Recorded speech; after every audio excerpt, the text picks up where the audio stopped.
Buonasera e ben ritrovati con i TG Flash di Noi Sicilia. Un incidente autonomo si è verificato nella zona di Punta Bianca ad Agrigento. Un uomo era alla guida di un Opel Corsa quando si sarebbe ribaltata dopo aver urtato il guardrail. L'impatto è stato violento e le cause sono ancora da accertare. Sul luogo dell'incidente sono intervenuti gli agenti della sezione volanti e il personale sanitario. Dopo i casi di pazienti lanciati in barella per 3 giorni all'ospedale Buccheri La Ferla per far luce su quanto accaduto, il Codacons ha presentato un esposto al fine di indagare per possibile omissione di soccorso, per capire quanto sta accadendo al pronto soccorso dello stesso ospedale, dove gli utenti denunciano disagi, disservizi e ritardi inaccettabili nella prestazione delle cure mediche. Sono 81 i migranti che con 2 diversi barchini sono giunti a Lampedusa in provincia di Agrigento.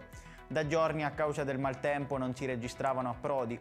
Il primo natante con a bordo 40 persone, di cui 15 donne e 2 minori, è stato soccorso a 11 miglia dall'isolotto di Lampione dalla motovedetta G119 della Capitaneria. Nella giornata di domani, venerdì 16 dicembre 2022, in Sicilia si attende tempo stabile e soleggiato ovunque. Le temperature massime saranno in sensibile aumento, tutti i bacini siciliani saranno molto mossi e si aspettano venti significativi nelle isole siciliane e nelle zone di Enna.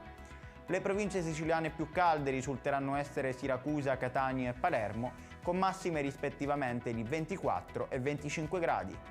Ed è tutto per questa edizione, il prossimo appuntamento sarà domani alle ore 10.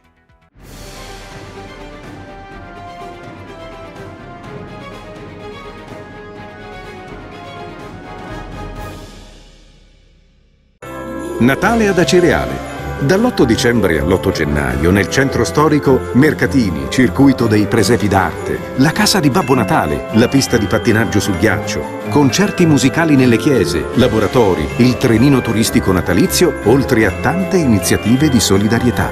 Il 24 dicembre alle ore 20 Uzzukku, tradizionale accensione. L'amministrazione comunale augura buone feste.